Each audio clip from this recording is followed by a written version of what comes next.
কেন্দ্ৰীয় বিশ্ববিদ্যালয়ত অধ্যাপক পৰ্যায়ৰ নিযুক্তিত ভয়াৱহ বৈষম্য। সংৰক্ষিত শ্ৰেণীৰ অধ্যাপক পদত খালী পদৰ হাৰ অতি উদ্বেগজনক। সৰ্বাধিক ৮৩% পদত নিযুক্তিৰ পৰা বঞ্চিত এছ.টি. প্ৰাৰ্থী। চৰকাৰী তথ্যত পোহৰলৈ আহিল এই কথা। ১৮,৯৫১টা অনুমোদিত শৈক্ষিক পদৰ বিপৰীতে খালী পদৰ সংখ্যা ৪,৮৮৯টা। উচ্চ শিক্ষাৰ ক্ষেত্ৰত প্ৰান্তীয় সম্প্ৰদায়সমূহৰ প্ৰতিনিধিত্বত এক বৃহৎ ব্যৱধান পোহৰলৈ আহিছে।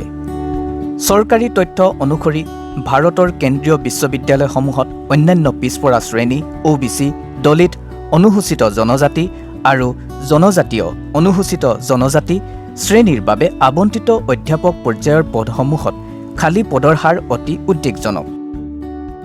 ৰাজ্যসভাত এক লিখিত উত্তৰত ৰাজ্যিক শিক্ষামন্ত্ৰী সুকান্ত মজুমদাৰে প্ৰকাশ কৰি কৈছে যে সাধাৰণ শ্ৰেণীৰ পদসমূহ বহুলাংশে পূৰণ হোৱাৰ বিপৰীতে সংৰক্ষিত শ্ৰেণীৰ পদত ঘাটি অতি বেছি।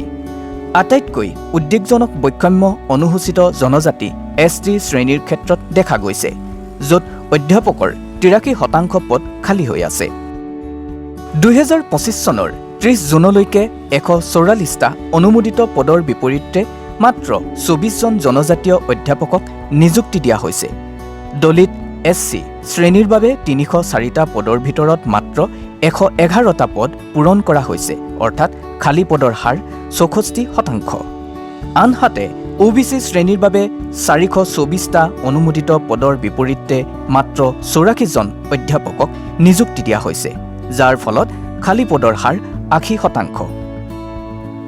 সামগ্ৰিকভাৱে কেন্দ্ৰীয় বিশ্ববিদ্যালয়সমূহত ১৮,৯৫১টা অনুমোদিত শৈক্ষিক পদৰ ভিতৰত ৪,৮৮৯টা খালী হৈ আছে, অৰ্থাৎ খালী পদৰ হাৰ ২৫%।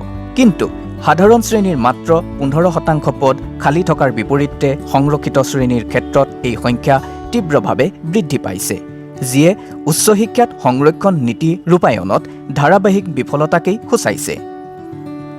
আন শৈক্ষিক পৰ্যায়তো এই বৈষম্য অব্যাহত আছে। সকলো পৰ্যায় মিলাই OBCৰ বাবে সংৰক্ষিত ৩,৬৮৮টা পদৰ ৪০% পদ খালী হৈ আছে। অনুসূচিত জাতি SC সম্প্ৰদায়ৰ বাবে আবণ্টিত পদৰ ৩০% খালী হৈ থকাৰ বিপৰীতে অনুসূচিত জনজাতি STৰ মাজত খালী পদৰ সংখ্যা ৩৭%। সম্প্ৰতি এই তথ্যই ভাৰতৰ বিশ্ববিদ্যালয়সমূহত প্ৰণালীবদ্ধ বঞ্চনা আৰু প্ৰতিষ্ঠানিক পক্ষপাতিত্বক লৈ নতুনকৈ উদ্বেগৰ সৃষ্টি কৰিছে। RJDৰ সাংসদ অধ্যাপক মনোজ কুমাৰ ঝাৰ দ্বাৰা উত্থাপিত এক প্ৰশ্নৰ উত্তৰত এই তথ্য দাখিল কৰা হৈছে। অধ্যাপক ঝাই আইন অনুসৰি শৈক্ষিক নিযুক্তিৰ ক্ষেত্ৰত সমতা নিশ্চিত কৰিবলৈ জৰুৰীকালীন সংশোধনমূলক ব্যৱস্থা গ্ৰহণৰ বাবে চৰকাৰলৈ আহ্বান জনাইছে।